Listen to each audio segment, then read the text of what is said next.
CCTV footage की जांच की है। हत्याकांड वाले रात की फुटेज की जांच की है। जो आरोपी है संजय रॉय, उसे 2 बार अस्पताल के अंदर आते और जाते देखा गया है। बताया जा रहा है कि सीसीटीवी फुटेज में वो 11 बजे रात को पहली बार अस्पताल में आता हुआ नजर आ रहा है, उसके बाद वापस जाता है और उसके बाद फिर आता है और आखिरी बार 4:37 पर वो अस्पताल से बाहर निकल जाता है। ये फुटेज बेहद अहम कड़ी हो सकते हैं। और इस बीच ये भी बड़ा सवाल है कि क्या कोई और भी था उस सीसी फुटेज में, क्योंकि पहली बार ये सवाल उठे कि पहली बार जब जांच हो गई तो उसमें छेड़छाड़ की गई है। वारदात वाली रात 2 बार अस्पताल आया था आरोपी संजय रॉय, ये सीसीटीवी फुटेज में नजर आ रहा है। सीधे हम ग्राउंड पर रुक कर लेते हैं। जतिन इस वक्त हमारे सहयोगी हमारे साथ जुड़ गए। जो सीसीटीवी फुटेज जतिन अब सामने आई है, कितना महत्वपूर्ण हो सकता है, क्योंकि कई चीजें दिख रही हैं कि कैसे आरोपी रात को वहां पर पहुंचा था।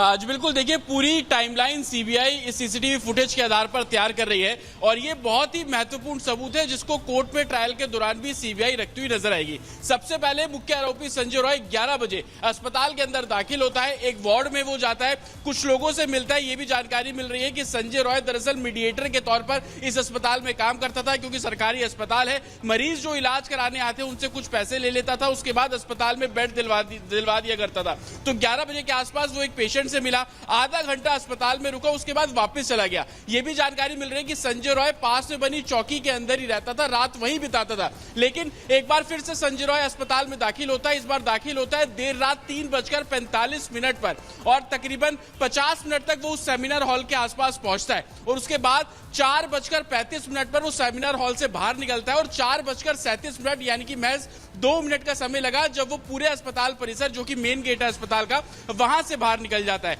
तो 3:45 और 4:35 के बीच में क्या हुआ, ये अब सीबीआई खंगालने की कोशिश कर रही है और यही कारण है कि 20 से ज्यादा लोगों के स्टेटमेंट अभी तक दर्ज किए गए हैं। लेकिन सबसे महत्वपूर्ण इसमें यह भी जांच में सामने आया कि जो मृतिका विक्टिम है उसने ऑनलाइन खाना भी ऑर्डर किया था। तो कहीं ना कहीं उस ड्राइवर के से जो कोलकाता पुलिस ने पूछताछ की थी, उस इन्वेस्टिगेशन रिपोर्ट को भी सीबीआई देख रही है।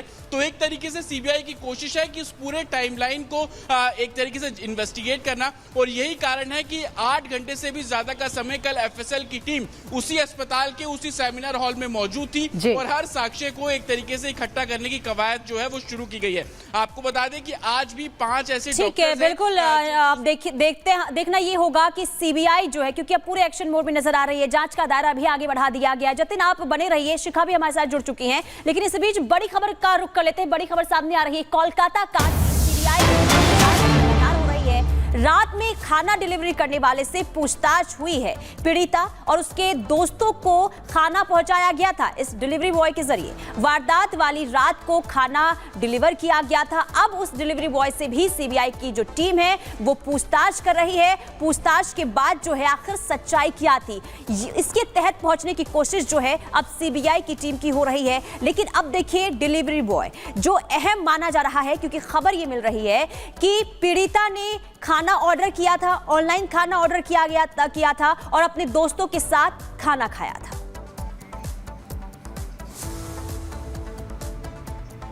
और इस बीच एक बड़ी खबर इसी से जुड़ी, आपको बता दें, आरोपी संजय रॉय के मोबाइल फोन की जांच होगी। सीबीआई निकाल रही है, जांच पड़ताल लोकेशन भी ट्रेस कर रही है कि लास्ट लोकेशन क्या थी। आरोपी संजय रॉय के मोबाइल फोन की जांच पड़ताल की जा रही है। बड़ी खबर आपको बता दें, इस मामले से जुड़ी बड़ी खबर यह कि सीबीआई अब उसके फोन को खंगाल रही है।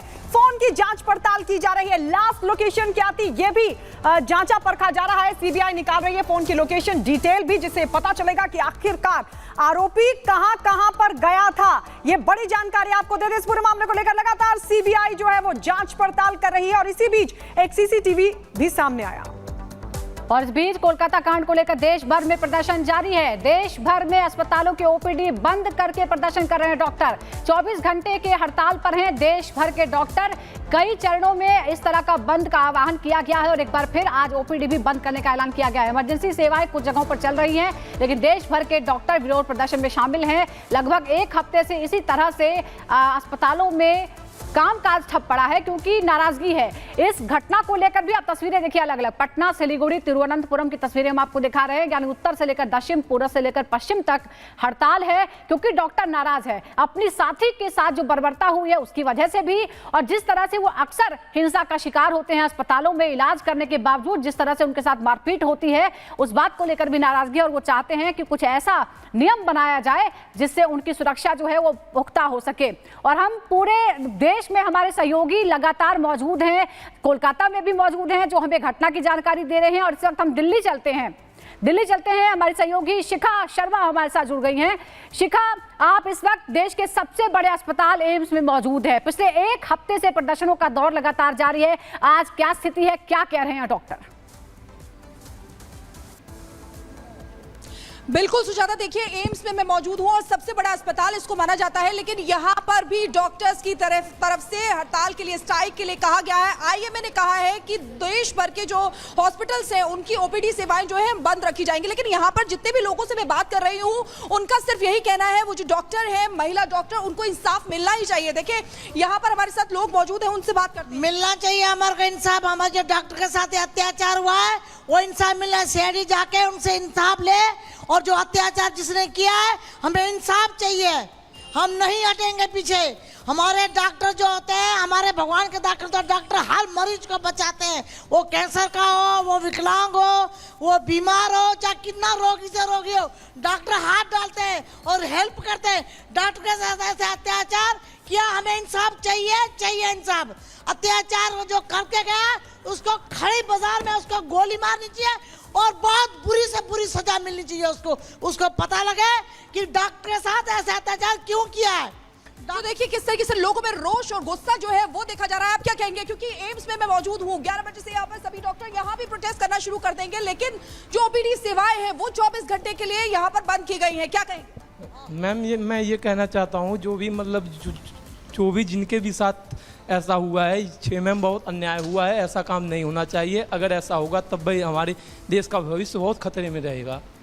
इसलिए मैं ये कहना चाहता हूँ कि ऐसा सीबीआई अब जांच कर रही है। हाँ, सीबीआई जांच हमें चाहिए। सीबीआई को मेरा हाथ जोड़ के प्रार्थना है सीबीआई से कि उस महिला को इंसाफ मिलना चाहिए, उसके परिवार को इंसाफ मिलना चाहिए, और जो करके गया उसको सबके सामने, पब्लिक के सामने लेके, और पता चला कि आगे के लिए उसका ऐसा आप लोगों कि इनका कहना है, लोगों का कहना है कि ये एक ऐसी नजीर बननी चाहिए ताकि लोगों को हो सके डर और खौफ पैदा हो सके कि आगे से अगर किसी के साथ भी इस तरीके की हरकत की, यानी कि इतना क्रूर व्यवहार किया, रेप किया, ब्रूटल मर्डर किया, तो उसकी सजा कैसी होगी, और ये नजीर बननी चाहिए। ये यहाँ पर आम लोग जो यहाँ पर आए हैं हॉस्पिटल में, उनका ये मानना है, उनका ये कहना है, कह रहे हैं कि उनकी बेटी है वो, और इसीलिए हर कोई इस इंसाफ की गुहार लगाए। सीबीआई जिस तरीके से जांच को आगे बढ़ा रही है, एक्टिव मोड में नजर आ रही है, और सबसे बड़ी बात देखिए किस तरीके से इसको आत्महत्या का रूप देने की कोशिश की गई, तोड़फोड़ करके। बिल्कुल शिखा, और इसमें देखिए आत्महत्या का रूप देने की कोशिश की गई थी, लेकिन इसके बाद जैसे खुलासे हो रहे हैं वो हैरान करने वाले। बने रहिए,